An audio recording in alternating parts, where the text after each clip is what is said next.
We need to talk about the grid walk interview of Jos Verstappen before the Belgian Grand Prix, guys. So, for those that don't know, on Sky Sports F1 coverage in the UK and for a lot of places around the world, Martin Brundle, ex-Formula 1 driver, current legend of the commentating world in Formula 1, he always goes up and down the grid trying to get the gossip, trying to get the scoops, interviewing the celebrities, the drivers, the mechanics, whoever, right? And in this case, he spoke to Jos Verstappen, who was very interestingly on the grid for Belgium this week. And of course, Jos has not really been present that much this season in the F1 paddock. Now, we covered that story a while ago for you guys, and the official reason, he said, is basically because he's too busy with his racing commitments, and also that his partner, his girlfriend, is not very well at the moment, which may well be true, and I don't want to say is not true, but very interesting how he was at Belgium this weekend, the first race after Christian Horner was sacked by Red Bull. Now, again, people might say, well, maybe his girlfriend is better now. Maybe with it being so close to home, of course,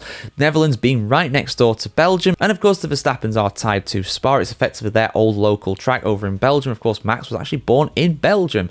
So the doubters of that theory may well say, well, you know, it's just next door. Of course, he's going to appear, but it's very interesting. But for me, the proof will be in the Hungarian pudding next week. And if Jos Verstappen is at that race, then I think that will, for me, all but confirm really that he was avoiding Christian Horner, that he was not welcome in the Red Bull garage perhaps while Christian Horner was there.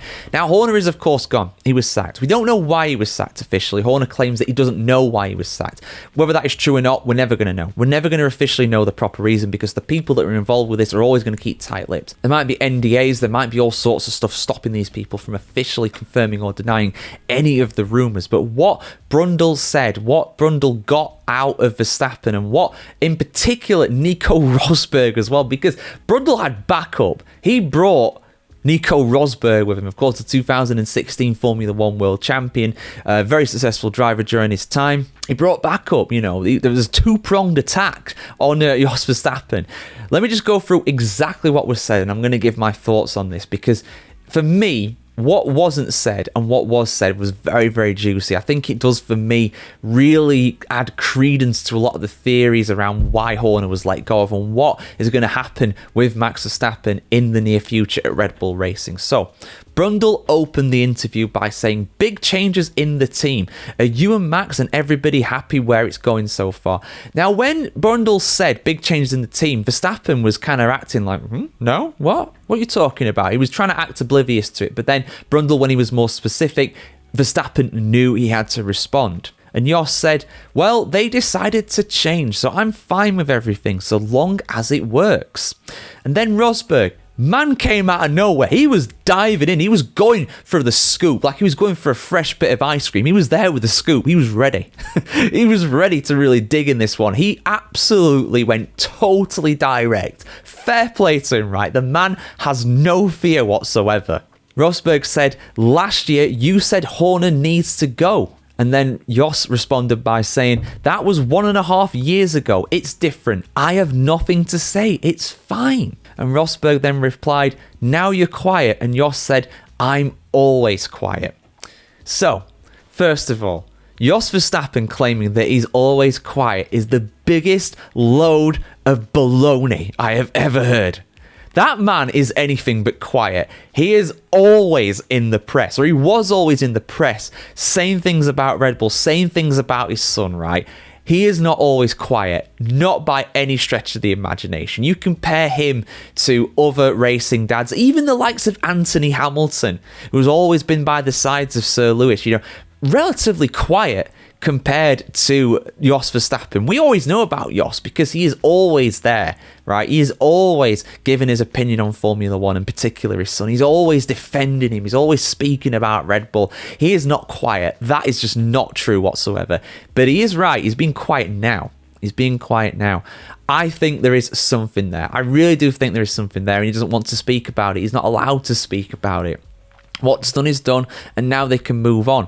I also think as well, and I said this at the time, I do think that Max Verstappen is going to stay at Red Bull. I think they've got rid of Christian Horner because of the pressure from the likes of Marco, the Verstappens, the Austrian side of the business, really. And also the downturn in results probably added fuel and credence to the fire, really, and kind of pushed the Thai side of the business, because it's basically 50-50, I think, or 51-49 between Austria and Thailand.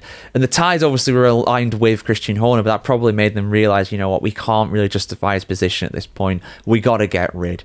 And I do think the noise from the likes of Jos Verstappen and Helmut Marko as well, that probably did kind of push them over the edge, really. And now he doesn't want to talk about it. It's done. He got his way. They can move on. I just find it so interesting. I really do find this so juicy, this story. And the way that Jos did speak about this, I didn't really say much about it. I think that does... Just if you go back and watch the interview, I can't show you the interview because it will get copyrighted and this video will get taken down and demonetized and all that bad stuff, really, you know. Which is fair enough. That is Sky Sports' copyright and Formula One's copyright. Not going to infringe on that. That's their right to do that. But go and watch it, right? Look, it's not just what he said, but it's his mannerisms, the way he's speaking. He didn't want to talk about it at all. Either because he couldn't or he didn't want to. What's done is done. He's got his way. They move on. And I bet you anything, right? I bet you anything. Jos is going to be pretty much ever present in the paddock for the rest of the season. And that speaks volumes. I know maybe it's possible that his partner has been unwell and he's been focused on other things, but he was there all the time for Max for the longest time. And this year for the first half, he's just not been there. Just feel like something happened. He's either been banned, discouraged, insulted. We don't know what's happened behind closed doors, but let's be real here, guys. It's drama. It really, really is drama. And genuinely, it was a pretty drab race on the whole. It really was terrible for the most part.